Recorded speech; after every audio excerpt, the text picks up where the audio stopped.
Bonjour, bien-aimés, bienvenue sur notre chaîne Partage Biblique TV.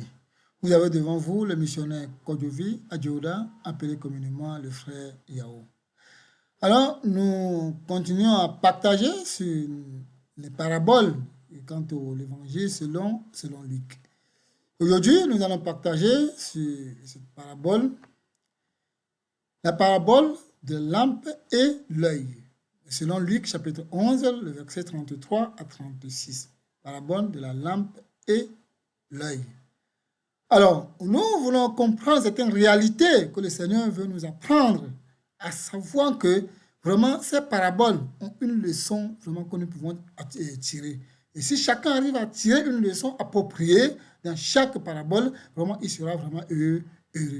Alors, qu'est-ce que le Seigneur veut nous dire au travers de ça? Nous allons lire ce passage tous ensemble. Luc chapitre 11, le verset 33 à 36.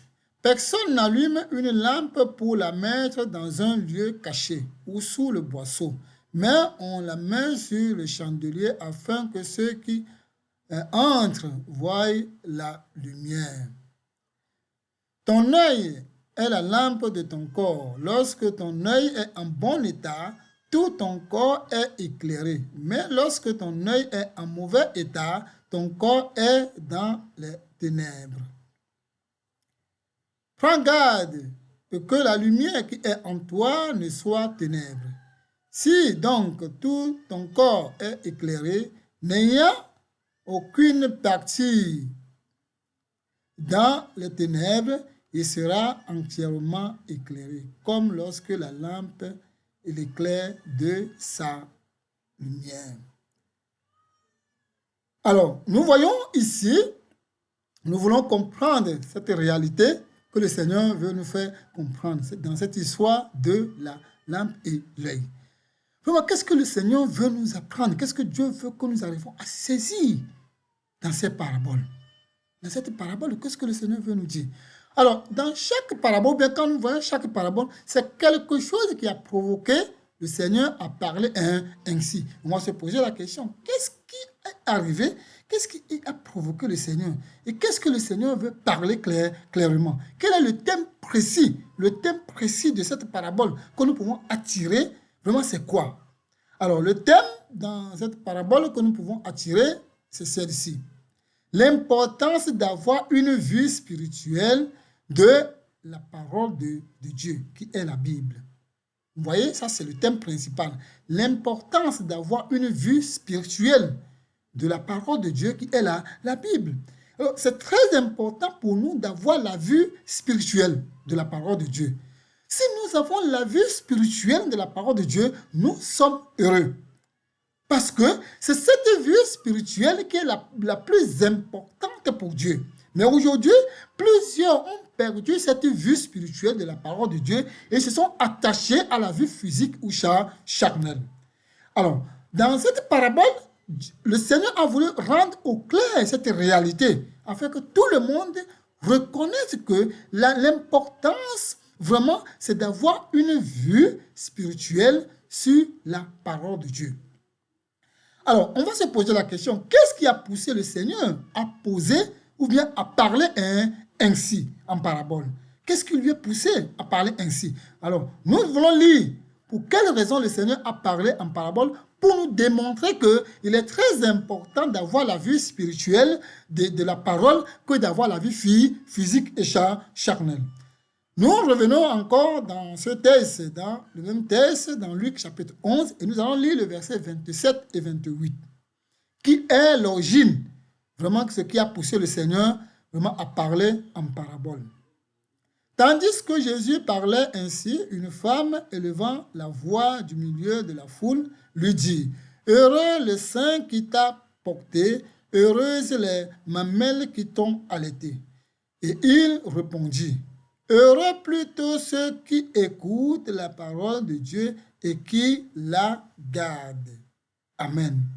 Alors, nous voyons ici que, en réalité, c'est pendant que le Seigneur est en train d'enseigner, une femme dans la foule veut honorer les parents, veut honorer vraiment la famille là où le Seigneur est sorti. Il dit que vraiment, c'est vraiment heureux ceux-là, ou bien cette femme qui t'a accouché. Ils sont heureux, cette famille qui t'ont vraiment allaité. Ces mamelles qui t'ont allaité vraiment sont heureuses. Vraiment, il veut honorer la famille de Jésus. Ça veut dire qu'il a le désir pour dire, ouais, si cet enfant pouvait sortir aussi de ma famille, si mon enfant pouvait être ainsi. Vous voyez, en voyant quoi? En voyant l'aspect physique des choses, comment les gens sont tout autour de Jésus, comment les gens suivent Jésus chaque jour, comment tout le monde parle de lui, comment il fait des miracles, comment vraiment la gloire est tout autour de lui. Alors, en voyant ça, il a vraiment cette vue de grandeur et il désirait vraiment que son enfant au moins peut être comme si. Et il disait heureux même cette famille qui t'ont accouché, les mamelles qui t'ont allaité. Vous voyez, c'est la vue physique des choses. Et il voyait que ceux-là sont heureux. Et le Seigneur dit plutôt non. Heureux plutôt ceux qui ont écouté la parole et qui le mettent en pratique. Vous voyez? Mais pour cette femme, elle avait la vie physique de voir la famille du Seigneur heureuse. Vraiment, c'est une famille heureuse selon lui. C'est un enfant qui sort de cette famille, c'est une famille heureuse. Et Jésus dit non, ils ne sont pas heureux pourvu qu'ils mettent en pratique ce que je dis. Ça veut dire qu'en réalité, ce que le Seigneur veut parler, c'est cette vue. Et la vue veut dire que cette femme n'avait que la vue physique, mais au fond, la vue qui compte, c'est la vie spirituelle. Cette femme ne peut pas savoir que ce qu'elle écoute, si elle même la met en pratique, elle peut être heureuse. Elle ne savait pas. Mais elle voit plutôt la famille que là où le Seigneur est sorti, elle voit plutôt que c'est cette famille qui est heureuse. C'est ça qui a poussé le Seigneur à parler en parabole. Et nous allons lire tous ensemble. Ainsi, nous revenons encore dans cette vue. Alors, la vue spirituelle ou charnelle, l'état de notre œil détermine notre vue. Alors, vous voyez, ça c'est une réalité. L'état de notre œil spirituel détermine notre vue. Ça veut dire que si ma vue ou bien mon œil ne voit pas bien, si ça voit les choses charnelles ou ça voit les choses spirituelles, tout dépend de ma vue. Tout dépend de ma vue. Ça veut dire que c'est l'état de mon œil qui qualifie ma vue. Vous voyez? Cette femme avec les yeux, je vais dire, physiques. C'est pour ça qu'elle ne peut voir que les choses physiques. Mais au fond, la chose la plus importante, c'est la portée spirituelle. Vous voyez? Alors, c'est pour cette raison que nous devons savoir que c'est l'état de notre œil qui détermine notre vue. Quel est l'œil que nous avons? Avons-nous l'œil physique ou l'œil spirituel? Si nous avons l'œil physique, nous ne pouvons que voir les choses physiques. Mais si nous avons l'œil spirituel, nous ne pouvons que voir les choses spirituelles. C'est pour ça que notre thème, dit vraiment, c'est l'importance de la vue spirituelle. Vous voyez? Alors, nous voulons lire vraiment ce passage. Le verset 34 dans notre passage. Ton œil est la lampe de ton corps. Lorsque ton œil est en bon état, tout ton corps est éclairé. Mais lorsque ton œil est en mauvais état, tout ton corps est dans les ténèbres. Alors, nous voyons cette réalité. Ton œil, c'est ça qui détermine vraiment quelle est la position ou bien quelle est ta position. Si ton œil est en bon état, on dirait vraiment tout ton corps est éclairé. Il n'y a pas de ténèbres en toi. Mais si ton œil est en mauvais état, ça veut dire que tu as des ténèbres en toi. Vous voyez la différence? Ça veut dire que en réalité, c'est ma vue qui détermine vraiment ma façon de vivre en Christ. C'est ma vue qui détermine mon attachement à Christ. C'est ma vue qui détermine ma compréhension de la parole de Dieu. C'est ma vue qui détermine vraiment la manière dont je sais Dieu. C'est ma vue qui détermine cette lumière ou bien les ténèbres si c'est ce qui est en moi. Vous voyez, ça veut dire que nous devons prendre garde à la manière dont nous voyons. Quelle est la vue que tu as? C'est la vue physique. Quel est l'état de ton œil? Est-ce que ton œil est en bon état? Est-ce que tu arrives à voir les choses spirituelles ou bien les choses physiques? Quand tu lis la Bible, quelle est la portée que tu vois plus? Est-ce que la portée physique ou bien la portée spirituelle? Quand tu écoutes la parole de Dieu, quelle est la portée qui est importante pour toi? Est-ce que tu as la vue, les regards sur la portée spirituelle ou bien tu as les regards sur la portée physique? C'est-à-dire que c'est l'état de ton œil qui détermine vraiment la personne que tu es. Mais qui tu es. Alors, nous voulons simplement nous rendre conscients, ou bien rendre conscient chacun de nous, ce que le Seigneur veut nous transmettre. Nous lisons encore ce passage. Matthieu, chapitre 6, le verset 22-23. Il dit, « L'œil est la lampe du corps. Si ton œil est en bon état, ton corps sera éclairé. Mais si ton œil est en mauvais état, tout ton corps sera dans les ténèbres. Si donc la lumière qui est en toi est ténèbres, combien seront grandes les ténèbres? » Alors, nous voyons ici, Matthieu donne encore certains éclaircissements par rapport à lui. Vous voyez, Matthieu rend encore plus l'homme encore plus conscient. Nous venons de lire ici, si je reviens encore sur ce que nous venons de lire, je lis la dernière position, on dit, si donc la lumière qui est en toi est ténèbres, combien seront grandes les ténèbres? Vous voyez? Ça veut dire que ce que tu penses avoir comme lumière en toi, si ce n'est que les ténèbres, ça veut dire que les ténèbres qui est en toi est vraiment élevé. Il en est ainsi de plusieurs aujourd'hui qui se disent, nous avons la vérité, nous avons la lumière, mais au fond, c'est les ténèbres. Et si ces ténèbres ajoutent encore les ténèbres qui étaient en toi, ça veut dire que tu es mort. Vous voyez? Ça veut dire que nous devons veiller sur notre vue. Quelle est la vue que j'ai? Physique ou spirituelle? Quand je lis la parole, quelle est la portée qui est la plus importante? Les choses physiques ou les choses spirituelles? Vous voyez? Quelle vue j'ai? Cette femme avait la vue, c'est clair, physique, parce qu'elle voyait la famille de Jésus heureuse. Et voyant que lui-même, vraiment, elle est peut-être malheureuse. Mais Jésus dit, si toi tu écoutes la parole et que tu la mets en pratique, tu es plus heureux. Vous voyez, ça veut dire que c'est notre vue qui fait la différence. Et chacun doit se poser la question, quelle est la vue que j'ai? Nous lisons encore ce passage dans Jean 9, 39 à 41. Puis Jésus dit, je suis venu dans ce monde pour un jugement, pour que ceux qui ne voient point voient, et que ceux qui voient deviennent aveugles. Quelques pharisiens qui étaient avec lui, ayant entendu ces paroles, lui dirent, nous aussi sommes-nous aveugles? Jésus leur répondit, si vous étiez aveugles, vous n'auriez pas de péché. Mais maintenant, vous dites, nous voyons. C'est pour cela que votre péché existe. Amen. Alors, nous voyons ici que, en réalité, le Seigneur veut nous rendre conscients. Plusieurs personnes vont dire que nous voyons, nous avons la vue spirituelle des choses. Nous sommes aussi spirituels. Au fond, Dieu dit, c'est à cause de ça que vous êtes restés aveugles. C'est à cause de ça que vos péchés restent. Mais si vous êtes conscient que nous ne voyons pas, nous sommes aveugles, le Seigneur vous ouvre les yeux. Ça veut dire que c'est l'humilité, comme la Bible dit, qui précède la gloire. Si quelqu'un est humble et qui veut comprendre les choses spirituelles, Dieu lui ouvre les yeux sur l'aspect spirituel. Et il ne va plus mettre l'accent, il ne va plus regarder la portée physique, mais sa vue sera fixée sur la portée spirituelle.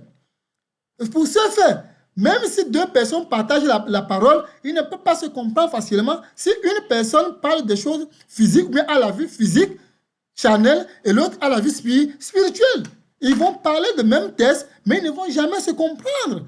Parce que c'est ta vue qui détermine ta compréhension. C'est ta vue qui détermine ta manière de comprendre. C'est ta vue qui détermine ta manière de parler. C'est ta vue qui détermine ta manière de vivre. Vous voyez, c'est pour ça que deux personnes peuvent parler d'un même texte biblique, mais ils n'arrivent pas à se comprendre. C'est tout à fait normal. Parce qu'une personne a la vue spirituelle et une personne a la vue physique. Vous voyez, et les deux, ça ne peut pas donner.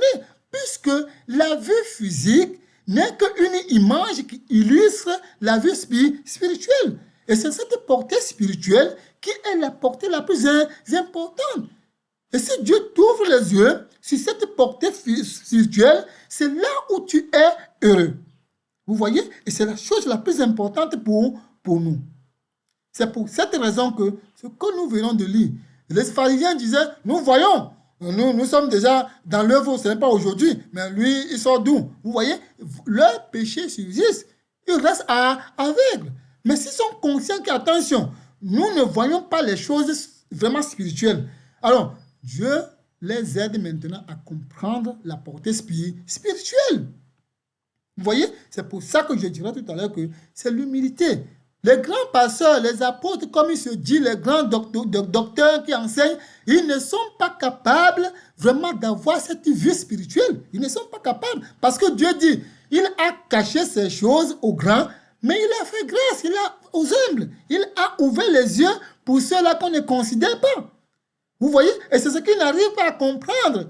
Qu'avec toutes les écoles de théologie qu'ils ont fait, avec toutes les écoles de séminaires qu'ils ont fait, ils n'arrivent pas à avoir la vue spirituelle. Ils ne voient pas, ils ne peuvent pas voir les choses spirituelles. Ils n'ont pas cette vue. Vous voyez? Mais Dieu a révélé ça aux gens qu'on ne considère même pas et qui ont cette vue. Il faut l'humilité, comme Nicodème, pour pouvoir s'approcher vraiment personnellement pour avoir cette vue. Alors, vraiment notre désir, c'est que chacun s'examine soi-même. Que est-ce que ma vue est une vue spirituelle ou bien une vie physique? Quand je lis la parole, est-ce que je comprends ça d'une manière spirituelle ou bien d'une manière physique? Est-ce que je prends les choses concrètement comme cela est? Chacun de poser cette question. Parce que si tu te dis, je connais déjà, tu restes dans ton état d'aveugle. Nous lisons encore ce passage. Psaume 119, le verset 18. Ouvre mes yeux pour que je contemple les merveilles de ta loi. Vous voyez? C'est David qui dit, ouvre mes yeux pour que je contemple les merveilles de ta loi. Ça veut dire qu'on ne peut pas contempler les merveilles de la Bible si nos yeux ne sont pas ouverts. Vous voyez? On ne peut pas. Et David était conscient de cette réalité. Il dit, Dieu, je t'en prie, ouvre mes yeux. Mais on va dire, David était aveugle? Non. Mais David reconnaît qu'il est aveugle spirituellement. Il y a des choses qu'il ne voyait pas. Et David dit, ouvre mes yeux afin que je puisse contempler les merveilles de ta loi. Vous voyez, au moment où Dieu ouvre les yeux de quelqu'un, je vous dis, c'est extraordinaire. Quand tu prends la Bible pour lire, tu n'as pas la même vue comme autrefois. Tu as une vue extraordinaire de la vue que Dieu a. Cette vue spirituelle. Vous voyez? Et ce n'est que Dieu qui peut faire ça. Et si quelqu'un demande humblement à Dieu, Dieu le fait sans souci. David demande, ouvre mes yeux afin que je contemple les merveilles de ta loi. Je vous dis, il y a des merveilles dans la Bible. La Bible, c'est un livre merveilleux. Mais on n'arrive pas vraiment à contempler ces merveilles parce qu'on reste toujours aveugle. Nous lisons encore ce passage. Le verset 37, toujours dans Psaume. Détourne mes yeux de la vue des choses vaines. Fais-moi vivre dans ta voie. Amen. Vous voyez? C'est David qui parle toujours comme ça. Détourne mes yeux des choses vaines. Alors, vous voyez? Et en réalité, c'est ces choses vaines qui nous rendent aveugles. On va lire un passage, par exemple, tu ne seras pas la queue, tu seras la tête. Vous voyez? Et nous, on voit ça physiquement que dans ma famille, je serai la première personne qui sera bien, que tout le monde... Vous voyez? Mais la réalité, ce n'est pas ça.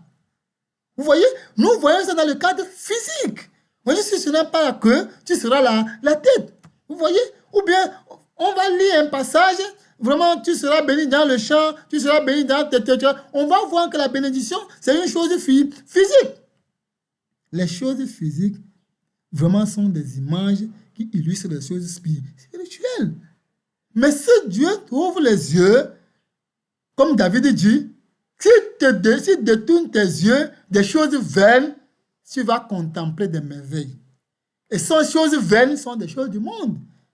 Même si tu as toutes les richesses de ce monde et que tu n'as pas vraiment la vie éternelle, à quoi ça te sert? Vous voyez? Et Dieu ouvre les yeux afin que tu contemples les merveilles de la vie éternelle. Quelle merveille, quelle grâce!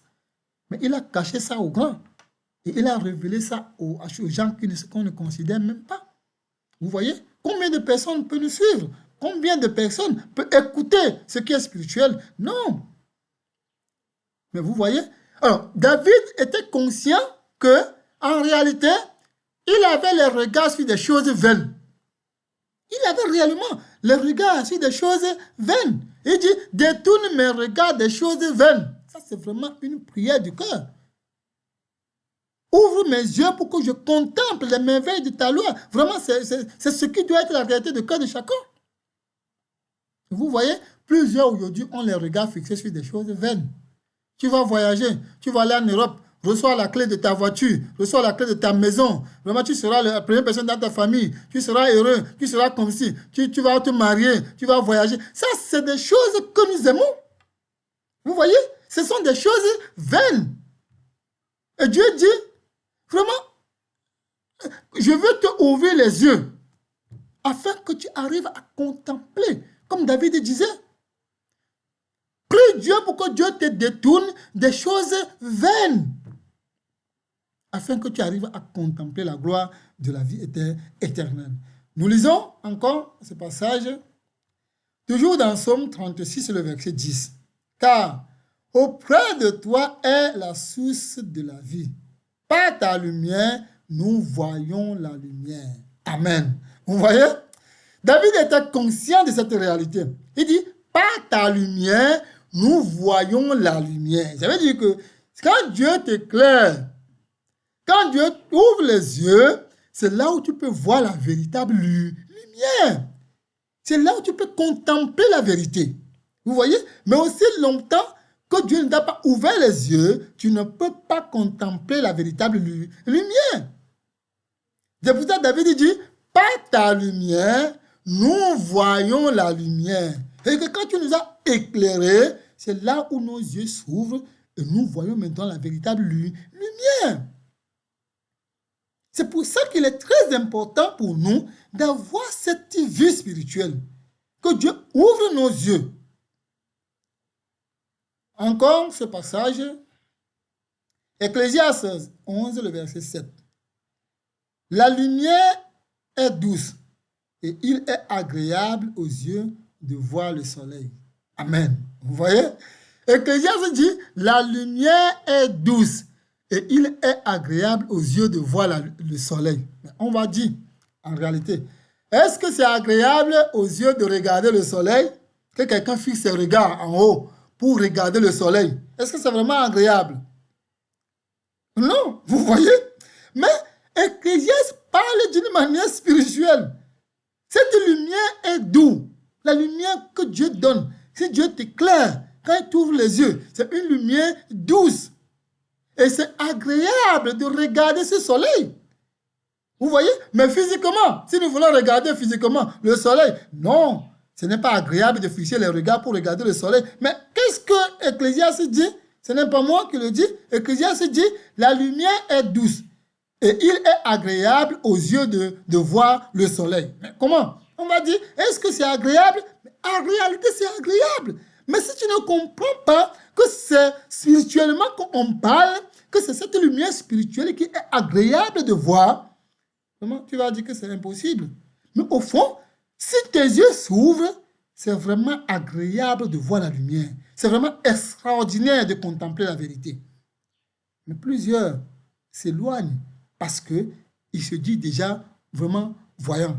Ils se disent déjà qu'ils ont déjà la lumière. Ils voient déjà. Vous voyez? C'est pour ça qu'ils sont restés vraiment aveugles.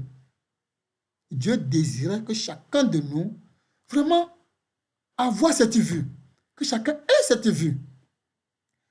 Nous lisons encore ce passage. Luc 10, le verset 23. Et se tournant vers les disciples, il leur dit en particulier, heureux les yeux et qui voient ce que vous voyez. Amen. Vous voyez? Il dit, heureux les yeux qui voient ce que vous voyez. Mais on va dire, qu'est-ce que les disciples, eux, ils voyaient? Qu'est-ce qu'eux, ils voyaient? Et que les autres ne voyaient pas. Et on dit, heureux les yeux qui voient ce que les disciples aussi voient. Voyez? Vous voyez? Ça veut dire que heureux ceux qui ont les yeux spirituels. Tout le monde voit. Mais comment il dit heureux ceux qui ont les yeux ou bien ceux qui voient ce qu'eux, ils voient? Vous voyez? C'est-à-dire qu'il dit heureux ceux qui ont les yeux spirituels. Heureux ceux qui ont les mêmes vues que vous. Heureux ceux qui peuvent voir les choses d'une manière spirituelle. Heureux ceux qui sont éclairés. Vous voyez? C'est eux qui sont heureux. Et c'est pour ça qu'il s'est tourné vers ses disciples. C'est ce que vous comprenez. Votre vue aujourd'hui. Heureux ceux-là qui auront la même vue que vous. Vous voyez? Mais il y a la foule. Il y a une foule qui regardait. Il y a une foule qui écoutait. Mais pourquoi il n'a pas dit à la foule? Vous voyez? Ça veut dire qu'il y a une vue que le Seigneur veut. C'est cette vue qui donne la force de notre christianisme. C'est pour ça que vous allez voir, il y a des gens qui s'efforcent pour vivre la vie chrétienne, mais ils n'arrivent pas. Ils ne peuvent pas non plus, parce qu'ils n'ont pas la vue sur des choses spirituelles. Ils ne sont pas éclairés. Ils n'ont pas cette vue. Le jour où Dieu va les ouvrir les yeux et qu'ils vont voir et qu'ils auront cette vue, je vous dis, ils vont sauter de joie. Ils seront libérés. Il y a des gens, vraiment, ils partent, ils ont des programmes chaque jour dans les assemblées, lundi jusqu'à dimanche. Même chaque nuit, ils ont des programmes. Vraiment, c'est l'esclavage. La vie chrétienne, ce n'est pas comme ça. Vous voyez, la vie chrétienne, c'est une vie. Et le moment où tu vas avoir cette vue, tu vas te libérer de cet esclavage. Tu vas te libérer de cet esclavage. Je vous dis, la vie chrétienne, c'est une vie simple. C'est une vie heureuse. Je ne sais pas, mais aussi longtemps qu'on n'a pas la vie spirituelle, on sera esclave. On peut être dans l'assemblée 24 heures sur 24 heures. On peut aller dormir dans les lieux de rencontre à tout moment. Chaque jour, on a des programmes sur programme. Vous voyez? Parce qu'on n'a pas compris la portée spirituelle de la Bible. On n'a pas contemplé cette réalité, cette lumière. Nous lisons encore ce passage. Éphésiens chapitre 1, le verset 16 à 18. Il dit, je vais lire, le verset 16 à 18. Je ne cesse de rendre grâce pour vous, faisant mention de vous dans mes prières, afin que le Dieu de notre Seigneur Jésus-Christ, le Père de gloire, vous donne un esprit de sagesse et de révélation dans sa connaissance. Dans sa connaissance.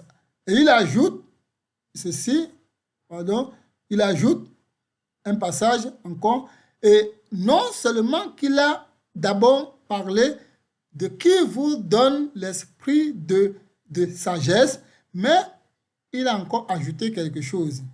Qu'est-ce que Éphésiens a encore ajouté? Non seulement que je vois le passage qu'il a ajouté, il dit ceci, et qu'il illumine les yeux de votre cœur pour que vous sachiez quelle est l'espérance qui s'attache à son appel, quelle est la richesse de la gloire de son héritage et qu'il réserve aux saints. Amen. Pardon.